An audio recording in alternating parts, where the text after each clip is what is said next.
चेन्नई की सड़कों पर आज सुबह से ही जबरदस्त हंगामा मचा रहा। एआईएडीएमके का ऑफिस लड़ाई का मैदान बन गया। पलानीस्वामी की ओर से पार्टी की जनरल काउंसिल की बैठक बुलाई गई थी, जिसे रोकने के लिए पनीरसेल्वम ने हाईकोर्ट में याचिका दायर की थी। हाईकोर्ट ने बैठक पर रोक लगाने से इनकार कर दिया तो पनीरसेल्वम समर्थकों ने खुद ही बैठक रुकवाने का फैसला कर लिया। लेकिन पलानीस्वामी भी पूरी तैयारी के साथ पहुंचे थे।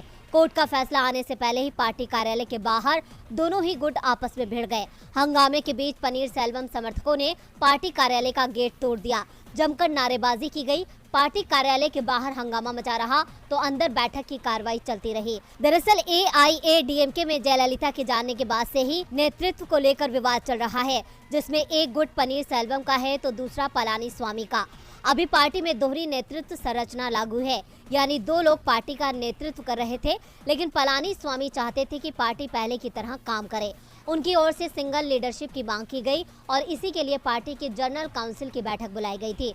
पार्टी के अंदर पलानीस्वामी के आगे पनीरसेल्वम काफी कमजोर दिख रहे थे, इसलिए पनीरसेल्वम ने इस बैठक का विरोध किया।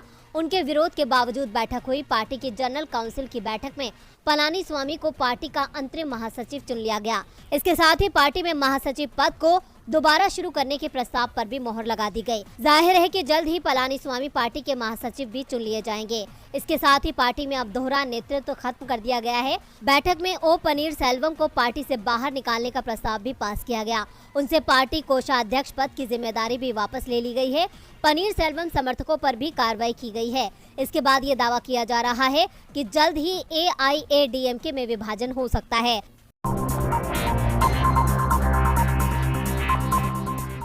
गोवा में बीजेपी को करारा जवाब मिला है। बीजेपी एक बार फिर गोवा कांग्रेस में सेंधमारी की जुगत लगा रही थी, लेकिन कांग्रेस के अंतरिम अध्यक्ष सोनिया गांधी के एक्शन में आते ही बीजेपी की चाल उसी पर भारी पड़ गई।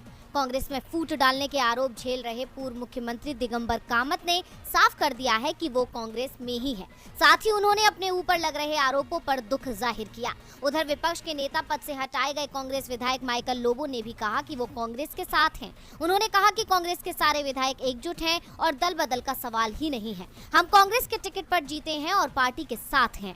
उन्होंने बीजेपी में जाने की अटकलों को खारिज किया। खबरों के मुताबिक पार्टी की प्रदेश इकाई जल्द ही एक उच्च स्तरीय बैठक कर सकती है। फिलहाल कांग्रेस ने अपने 5 विधायकों को अज्ञात स्थान पर भेज दिया है। इधर विधायकों के बागी होने की खबरों के बीच दिल्ली नेतृत्व भी एक्टिव है।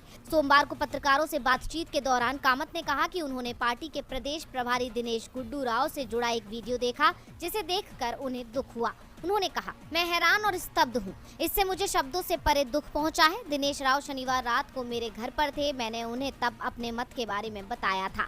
चुनाव के बाद मेरे प्रति आपके अपमान से मेरे कार्यकर्ता दुखी हैं। मुझे भी बहुत बुरा लगा था। मैंने कहा था कि कुछ समय के लिए मैं किसी जिम्मेदारी को नहीं संभालने वाला हूँ। एक बार मैं तैयार हो जाऊँ फिर देखेंगे। मेरे भाजपा में शामिल होने की अफवाहें साल 2017 से फैल रही हैं। कामत ने अपना पद बदले जाने को लेकर भी दुख जताया है। उन्होंने कहा, अगर मुझे जाना होता तो मैं चला गया होता, कोई मुझे नहीं रोक सकता था, लेकिन इसके बावजूद मैंने आगे बढ़कर पार्टी का नेतृत्व किया और जब नतीजे आए तो अचानक मुझे विपक्ष से बदल दिया। मुझे नहीं पता कि उन्होंने ऐसा बयान क्यों दिया। मैं कांग्रेस में हूं, आप मेरा प्रदर्शन देख सकते हैं। रविवार को कांग्रेस के 5 विधायक संपर्क से बाहर हो गए थे। इनमें माइकल लोबो, दिगंबर कामत, केदार नाइक, राजेश फलदेसाई और देलियाला लोबो का नाम शामिल है। इस बात की जानकारी पार्टी के एक वरिष्ठ नेता ने दी थी। अब गोवा कांग्रेस जल्दी उच्च स्तरीय बैठक बुला सकती है और लोबो और कामत के खिलाफ कार्रवाई की जा सकती है।